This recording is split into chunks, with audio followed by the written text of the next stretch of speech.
NATO దేశాలు తిరగబడుతున్నాయి అమెరికాకి. Europe దేశాలు తిరగబడుతున్నాయి. ఒక రకంగా చెప్పాలంటే ప్రపంచంలో ఒంటరైనటువంటి అతి పెద్ద దేశం అమెరికా అయింది. ఎందుకంటే అమెరికా 250 సంవత్సరాల ప్రజాస్వామ్య దేశం. పురాతన ప్రజాస్వామ్య దేశం.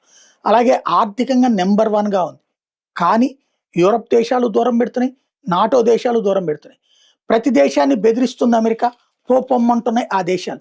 యూరోపియన్ యూనియనే అమెరికాని నెగ్లెక్ట్ చేస్తున్నాయి. నాటో దేశాలే అమెరికాని పట్టించుకోవట్లేదు. చివరికి ఇజ్రాయెల్ అమెరికాతో ఆటలు ఆడుతున్నటువంటి పరిస్థితి.